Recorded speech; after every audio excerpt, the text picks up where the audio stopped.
Before we begin, you're going to want to make sure you have your mental state firmly planted on solid ground, because we're going to bear witness to the awesome and horrible creative forces of a woman scorned. What does that mean? I'm not sure we can ever fully know. To start picking it apart, we'll open in the humble German village of Berlin. Mark rolls up after a long absence, hoping to slide back into his family life with Anna. She's somewhat put off by his presence, but it's all good. Mark just wants to fulfill your needs. Things are different for her now, but with the stress of the impending arrival of their son Bob, there's no time to hash this out. He's been away on a job, and some trust issues have crept into the space between them, changing her feelings about him and their union. It just so happens that her relationship ick now includes any and all sexual contact, which is devastating. Mark debriefs with the brain trust from whatever psyop he had been assigned to, despite the fact that the subject really trusts and prefers to work with him. He insists upon disentangling himself from future projects so he can work on his family, and is able to do this due to earning a tidy stack of bills. When he returns home, he finds the space devoid of Anna, so he waits very patiently.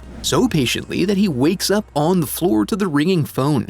Anna announces that she's downtown to be alone and have a good think, and that's the report for now. No further details are warranted. As a trained observer, he immediately begins searching for evidence of another man, and doesn't take long to find it. Heinrich, of course, can't help but put his stank on everything. Mark rings Margie, Anna's bestie, to seek out confirmation of his suspicions, and really just wants the chance to talk to her again. This he soon regrets, as Anna immediately calls him back to announce the end of their relationship. This is uncharacteristically hasty of her, but while he has her, Mark unleashes all the standard curiosities about how long Heinrich is and who's the better lover and so forth. He then demands an immediate meeting to discuss the details of their separation, which is reasonable considering they have a child. He lets her know right off that he intends to provide child support. However, since one cannot provide adequate guidance as a part-time parent, he will not have any further paternal contact with Bob.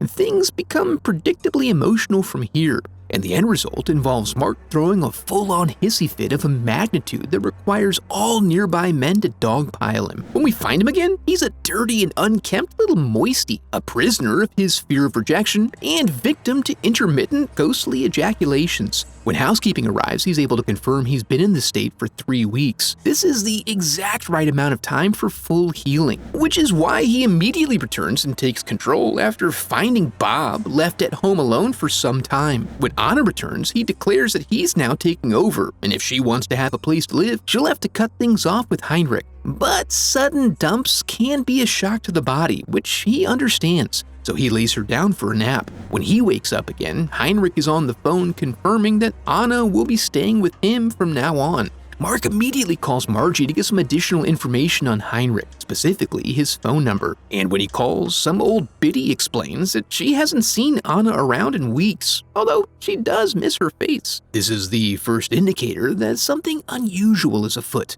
Bob snaps Papa out of this long enough to get a ride to school. Alarmingly, his instructor Helen appears to be Anna's doppelganger, which is a German word, so that all checks out. Luckily, she's able to explain this to him before he treats her like his wife. Just some light inadvertent assault, you know? The obvious next step is to confront Heinrich, an affable silver fox whose love language is physical touch. He asserts that he's been gone intentionally to give Anna room to grieve on her own, and he apologizes to Mark for reaching perfect sexual harmony with his wife. These admissions could only be made by a man in perfect control of his emotions and body, which is demonstrated when he Judy chops Mark's soul clean off the corporeal plane and lets his sinful pride leak freely from his nose. Mark retreats to the apartment, and when he finds Anna there, he insists she tells him where she's been and what she's been up to. When he tries to draw her back in by appealing to her maternal obligations, this leads to a physical altercation, and it really pops the cork on his roiling inhibitions. He does to her what he couldn't do to Heinrich, and after she escapes, he continues on thinking that now would be an ideal time to try to get a sense of how she's feeling about things. In the process of hashing things out, they cause a bit of an oopsie-doodle of sorts. Mark relies on BFF Margie to help with Bob when he has business to attend to, and we learn that they really do despise one another. With nothing but agitation and deceit all around him, he really doesn't have much of an option at this point other than to go hire a private investigator to follow Anna around for a few days and find find out what she's up to.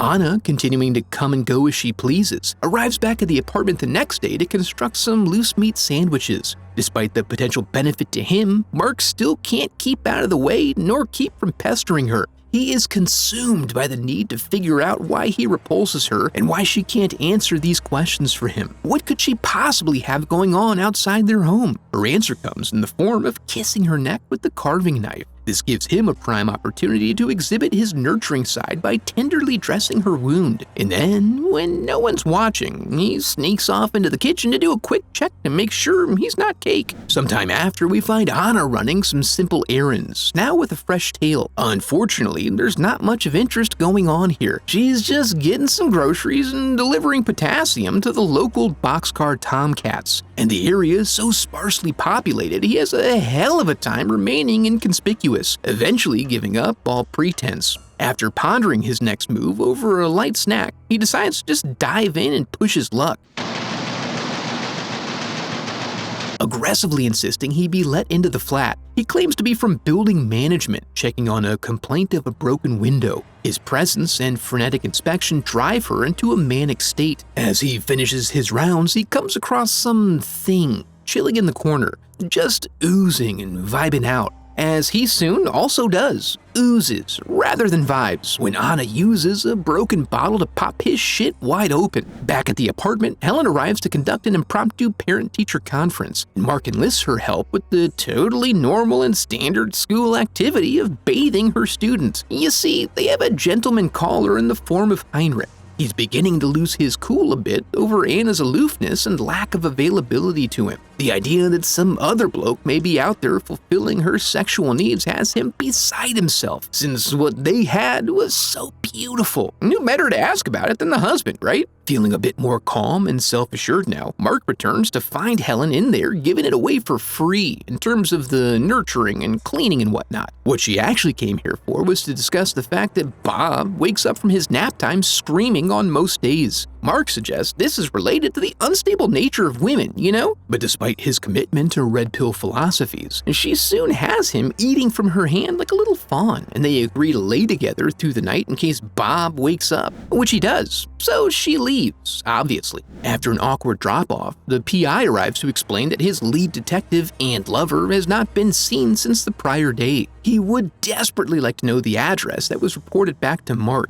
Once acquired, he rolls up and hey, how's the grass coming in over here? And then to Anna's apartment where, frankly, he's just not ready for the level of intense sustained eye contact that she just wades in. She tells him exactly where to find what he's looking for, but his boy seems different today. He's very tired and awfully moist. We have no context for what we're looking at here.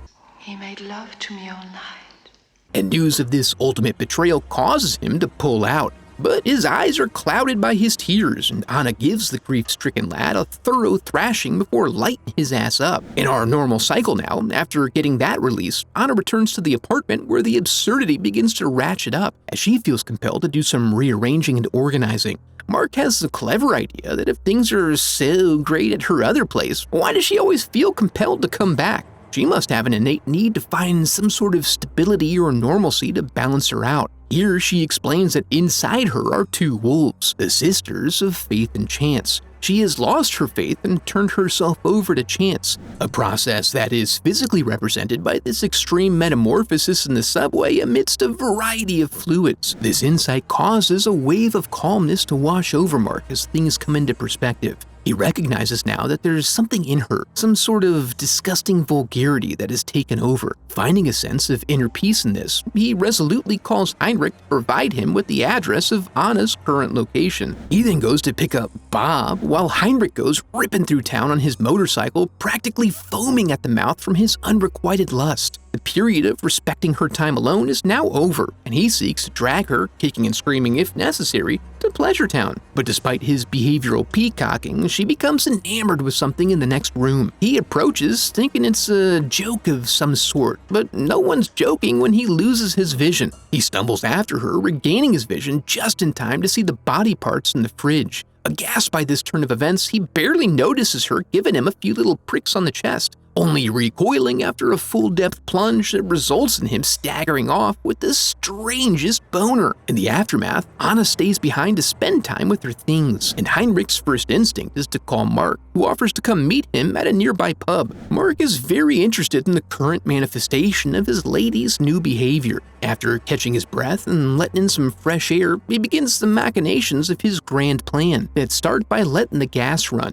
He then heads to the corner bar where he convinces Heinrich they'd be better served with some privacy in the loo. Heinrich called him because his experience turned into a potential business opportunity, in which he would remain quiet about the dead guys in exchange for some money. But while he's occupied with chucking his lunch into a sink, Mark enacts Phase 2. This involves cramming a tenny into the latrine in order to cause the water to back up, and tickling his tonsils so the resulting sounds lull Heinrich into a false sense of security. Then he smacks him with the tank lid and lets him expire in the now overflowing water, the actual puking being the only extraneous step in this plan. When he returns to the apartment, it's fully gassed now. He lays a heating coil on top of some matches and rumbles away on Heinrich's hog. When he gets home, Anna's car is out front and he finds Margie in the elevator. He returns her to the bathroom so she may be addressed properly, and then presents himself to Anna, who is now beginning to feel a sense of connection and affection toward him. Understanding now that he's a dirty boy, she confesses that God is in her and cordially invites him to have her in whatever way he'd desire. What is in them now must be protected. Margie tried to take it from her, which is why she had to die. So they must make plans to flee to ensure continued protection. Beforehand, Heinrich's mom calls. She went to the apartment and followed the trail of emergency personnel back to the bar.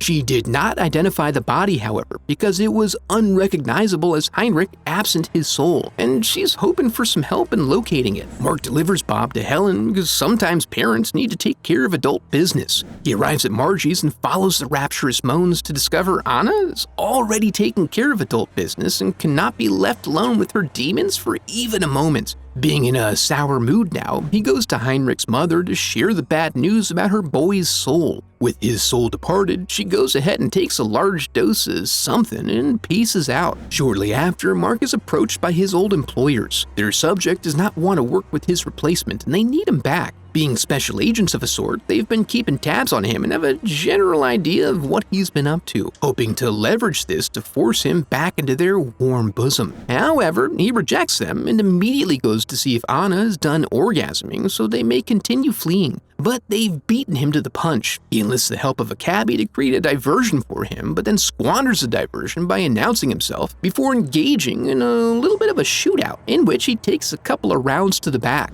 He goes shrieking off through the city until he finds the end of the road. From there, the only way left to go is up. Anna finds him here, eternally grateful for his sacrifice and desiring to show him the finished product of her efforts. He may only admire his horrible visage momentarily, as they are soon sprayed down by the police. The doppelganger is able to use his piercing eyes to enlist the help of a young lady looking to get filthy. In legal terms only, the film ends with Bob's new father coming to pick him up. Sensing that something dangerous is afoot, he goes to hide at the bottom of the tub, while what seems like World War III pops off outside. Talk about divorced dad energy. If you really want to see how bad things can get, check out this Cronenberg classic. Now that we're here, I want to congratulate you for making it to the end of the video and affirm that you are a very special person because of it. And if you enjoyed the video, I would love for you to become part of the channel by subscribing. Thanks for watching.